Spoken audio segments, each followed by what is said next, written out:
उलंगी बांके बिहारी लाल की। गुरुजी चलने लगे।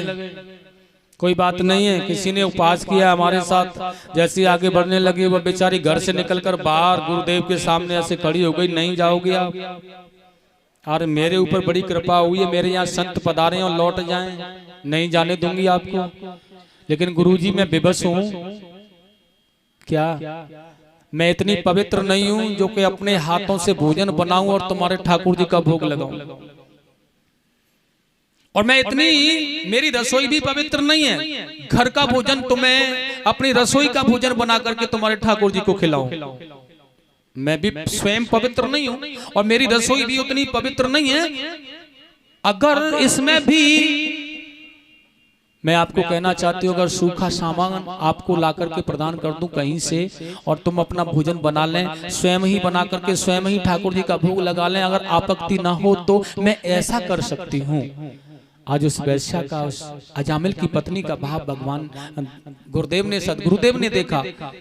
ठीक है, तय कर लिया, मान गए। आज वहीं वृक्षों के नीचे डेरा जमा दिया है। वो कहीं से बेचारी ने सामग्री इकट्ठा कर दी और शिष्यों ने भोजन बना करके गुरुजी को अर्पण किया, ठाकुर जी को भोग लगाया, गुरुजी को अर्पण किया। गुरुजी ने निवाला निकाला और खाना चाहते थे, रोने लगे बेचारे। क्या समय है। शिष्यों ने कहा गुरुजी क्यों रो रहे हैं? गुरुजी ने कहा आज अजामिल जैसे पापी कान खाने जा रहे हैं, इसलिए रो रहे हैं भैया। क्यों रो क्यों रहे हैं? फिर रो इसलिए रहे हैं कि सोच रहे हैं हे ठाकुर जी ऐसा कोई उपाय बता दो कि आज से यह बुरे कर्मों को छोड़ दे। ऐसा कोई उपाय मैं बताकर जाऊं कि यह बुरे कर्मों से हट जाए तो ठीक है, इसका अन्न खाना, नहीं तो बेकार है। एक शिष्य कहने लगा ब्राह्मण है, गायत्री मंत्र की उपासना करना बता देना। गुरुजी ने कहा यह नहीं करेगा भैया। दूसरे शिष्य ने कहा यह ब्राह्मण है, प्रतिदिन स्नान ध्यान से निवृत्त होकर के पहला काम किया करे, सुंदर कांड का पाठ बोल देना। हम उपाय बता रहे हैं आपको। गुरुजी ने कहा जो रोज लंका कांड करता वह सुंदर कांड कैसे कर लेगा? इसका ध्येय ही लंका कांड करना है, वह सुंदर कांड कैसे करेगा? नहीं करेगा। अब शिष्यों ने कहा तुम जानो, तुमने कहा है और तुम्हारा वह अजामिल जाने। गुरुजी हमें तो क्षमा करो, हमें बताओ कि क्या करना है। गुरुजी ने कहा भोग लगाओ और प्रेम से सो जाओ, रात्रि व्यतीत होने दो, सुबह देखेंगे। और बेचारे बड़े प्यार से सो गए संत जन हरि कीर्तन करते करते। और रात्रि के 12 बजे अजामिल आया, देखा महात्मा साधुओं को आंखें लाल हो गई इसकी। अरे ओ, जोर जोर से चिल्लाने लगा साहस कैसे हुआ यहाँ मेरे दरवाजे पर आने का, रुकने का, यहाँ आए कैसे? इस गांव में आने की हिम्मत किसने की? किसने बताया? कैसे आए? क्यों आए? आंखें निकाल करके पड़ा है ना, क्रोध करके। अब कुछ बेचारे नए नए शिष्य ही बने थे आजकल में, वो तो बेचारे घबराने लगे, परेशान हो गए, भयभीत हो गए, कांपने लगे थर थर। गुरुजी कहाँ पाला पड़ गया? कौन आ गया? गुरुजी ने कहा कोई बात नहीं, पीछे रहो, मैं देख लूंगा। हमारा जोर जोर से चिल्ला रहा है। पत्नी ने सुन लिया, एकदम से निकल करके आई और एकदम से आंखें निकाल करके कहने लगी पागल हो गए हो तुम, है? बुद्धि खराब हो गई है तुम्हारी, तुम्हारी समझ में कुछ नहीं आता। सारा गांव सो रहा है, रात्रि के 12 बज रहे हैं, तुम जग रहे हो। ये महात्मा संतों ने क्या बिगाड़ा है तुम्हारा? क्यों सता रहे हो इन्हें? आंखें निकाल करके आज पत्नी ने देखा ना तो चुपचाप पीछे चला गया। ये गुरुजी से वह संत कहने लगे गुरुदेव देखा आपने कुछ? क्या ये जमाने वाले या अजामिल से डरते हैं, लेकिन यह अजामिल भी अपनी पत्नी से डरता है। इसलिए एक काम करो, ले गई है ये अब तो, इसलिए निकल चलो यहाँ से, भाग चलो, यह छोड़ेगा नहीं। गुरुजी ने कहा कोई बात नहीं, सो जाओ, सुबह देखा जाएगा।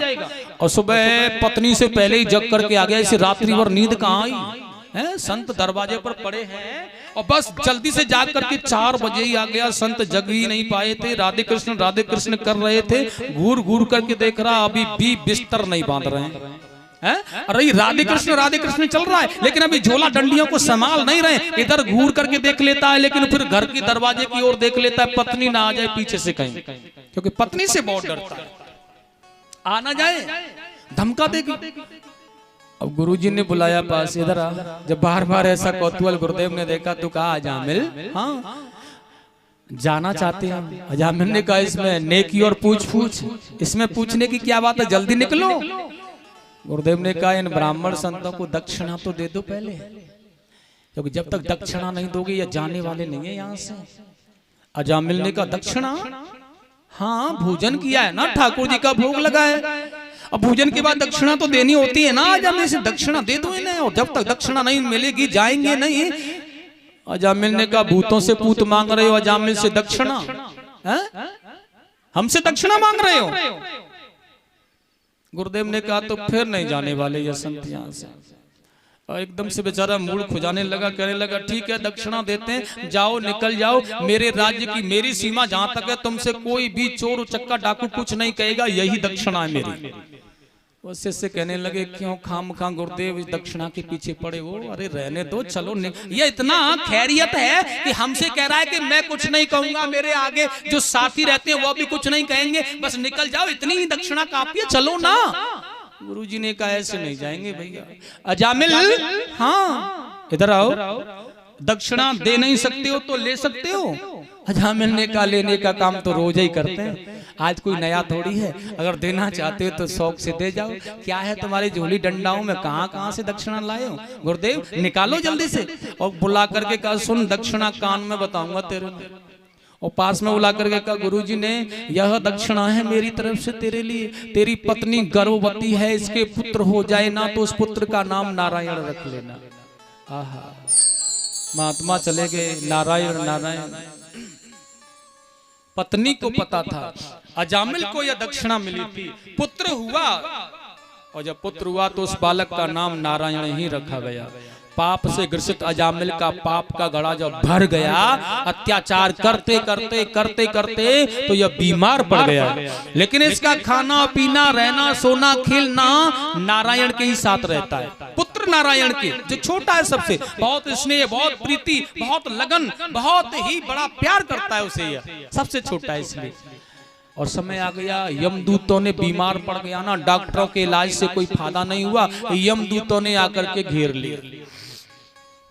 और जब यमदूतों ने आकर के घेर लिया ना, तो यमदूत तो दिखने लगे, कोई हाथियों पर चढ़ करके आए हैं, कोई भैंसाओं पर चढ़ करके आए हैं, कोई तीर तलवार लेकर के आए, कोई भयानक स्वरूप धूप का दर्शन करा रहे हैं, ये सब चमक रहा है इस अजामिल को। और जब खींचने लगे ये यमदूत तो ये चिल्लाने लगा आज अपने पुत्र को, क्योंकि पुत्र में स्नेह था, पुत्र में प्रीति बढ़ी हुई थी, और स्नेह और प्रीति जब पुत्र में है ना, तो बचाव के लिए पुत्र को चिल्ला रहा है, अरे ओ पुत्र नारायण, अरे ओ पुत्र नारायण, अरे ओ पुत्र नारायण बचाओ मुझे, अरे ओ बेटा, अरे ओ बेटा नारायण, तेरा पिता तड़प रहा है, ये लोग मार डालेंगे, ये मुझे तलवारों से काट डालेंगे, ये मुझे ले जाएंगे, कुचल डालेंगे, पुत्र नारायण, अरे ओ पुत्र नारायण, जल्दी आओ पुत्र नारायण, आओ नारायण, आओ पुत्र नारायण। लेकिन इस नारायण को तो होश भी नहीं है कि मेरा पिता चल रहा है, लेकिन उस नारायण का सिंहासन हिल गया है वाकई में, चिल्ला रहा है बेदर्दी से, अरे ओ बेटा नारायण, अरे ओ पुत्र नारायण, अरे पुत्र नारायण, अरे ओ नारायण, अरे बेटा नारायण, ये मुझे मारेंगे। और बेटा नारायण का शब्द जब लिया ना इसने, तो भगवान नारायण ने पार्षदों के सहित विमान में लेकर के चले आए, और आज पार्षद जो कि स्वयं विष्णु की तरह जैसे हैं, बहुत सुकोमल हैं, भेज दिया जाओ, इन लोगों से कहो इसे छोड़कर चले जाए। और भगवान के पार्षद आए यहाँ, यमदूतों से कह रहे हो इन्हें छोड़ दो, जाओ यहां से, निकलो। यमदूतों ने कहा क्यों? क्योंकि ये हमारे धाम जाएंगे, हमारी बारी आ गई है इसे ले जाने की, तुम नहीं ले जाओगे। यमदूतों ने कहा ऐसे पापी भी तुम्हारे यहाँ जाने लगेंगे तो यमराज से कहलवा दो अपने भगवान से कि यम लोग से ताला लगा दे। अजामिल के जैसे पापी भी भगवान के लोग के लिए जाएंगे तो फिर यमराज के यहाँ कौन जाएगा? भगवान के पास तो ने कहा जाता बहस करने की आवश्यकता नहीं है, जाकर के कह देना अपने यमराज से जो यहाँ हुआ है, जो ये कह रहा है, या नारायण नारायण दिख नहीं रहा है तुम्हें, या हमारे भगवान का हमारे प्रभु का नाम ले रहा है, जाओ यहाँ से बोल देना कि वह ऐसा कह रहा था। और ये यमदूत जा रहे हैं, और यमदूत जब यमराज के पास में गए, यमराज ने कहा ले आए उस पापी को। और यमराज से दूतों ने कहा प्रभु जी वहां तो वह नारायण नारायण बोल रहा था। यमराज ने कहा सुनो, जोर से मत चिल्लाओ नारायण नारायण, क्योंकि अगर किसी भी नरक में पड़े हुए व्यक्ति ने यह सुन लिया ना नारायण नारायण नारायण, तो मुक्ति पालेगा, पार हो जाएगा यमराज का यम लोग खाली हो जाएगा। भैया धीरे से बोलो, वही मेरे इष्ट भगवान है नारायण, इनका नाम वह ले रहा था। और देखिए पार्षद भी चले गए भगवान के, अजामिल भी आज सोच रहा है मैंने अनजाने में पुत्र नारायण को बुलाया, साक्षात्कार भगवान विष्णु पार्षद आ गए। वाकई में अगर नारायण भगवान को मैं हृदय से भाव से भजन करूंगा, भक्त मैं बन करके करूंगा, तो मेरे ऊपर कितनी कृपा बरसाएंगे। और यह सब कुछ छोड़ करके आज वन में जाकर के भगवान का भजन करने लगा। और देखिएगा सदगति को प्राप्त किया इसने, और पुष्प वर्षाए देवताओं ने भगवान के धाम के लिए चला गया। प्रेम से बोलेंगे नारायण भगवान की, आनंद कंद भगवान की जय जय श्री राधे। देखिए कितना सुंदर भाव है नारायण भगवान का। आपने एक जोर से जयकारा लगाया, भगवान नारायण तो मैं दर्शन देने के लिए आ गई, तो थोड़ी पूजा कर लें आप भगवान नारायण की। परीक्षित जी महाराज अन्य कोई भी करना चाहिए, तब तक तो कर दो इनके लिए। शुरू करेगा, शुरू कर।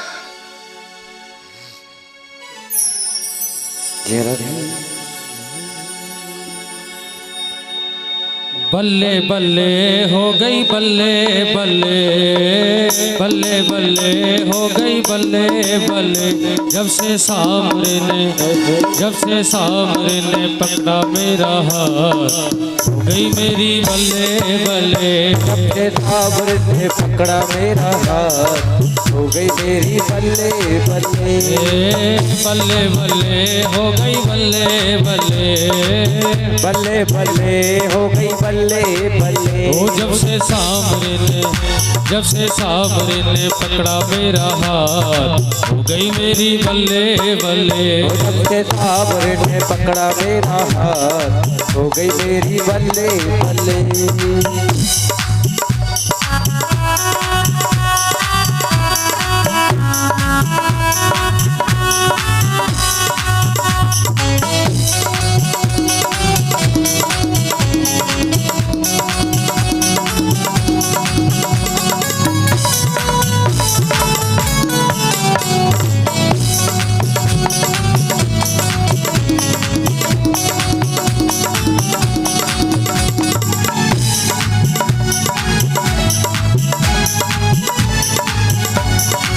बिगड़ा मुकद्दर मेरा पल में संभाला है, बिगड़ा मुकद्दर मेरा पल में संभाला है, बिगड़ा मुकद्दर मेरा पल में संभाला है, बिगड़ा मुकद्दर मेरा पल में संभाला है। डूबती हुई कश्तियों को दे दिया किनारा है, डूबती हुई कश्तियों को दे दिया किनारा है, डूबती हुई कश्तियों को दे दिया किनारा है, डूबती हुई कश्तियों को दे दिया किनारा है। मेरे हो गई निराले ठाट, हो गई मेरी बल्ले बल्ले। सबसे सामने ने पकड़ा मेरा हाथ, हो गई मेरी बल्ले बल्ले। जब से सामने ने पकड़ा मेरा हाथ, हो गई मेरी बल्ले बल्ले। ओ जब से सामने ने पकड़ा मेरा हाथ, हो गई मेरी बल्ले बल्ले। ताली बजाते हुए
श्याम बिना मुझे कुछ नहीं भाता है, श्याम बिना मुझे कुछ नहीं भाता है, श्याम बिना मुझे कुछ नहीं भाता है, श्याम बिना मुझे कुछ नहीं भाता है। मेरा मेरे सामर से जन्म का नाता है, मेरा मेरे सामर से जन्म का नाता है, मेरा मेरा सामर से जन्म का नाता है, मेरा मेरे सामर से जन्म का नाता है। ओ मेरे हो गए, ओ मेरे हो गए निराले का, हो गई मेरी बल्ले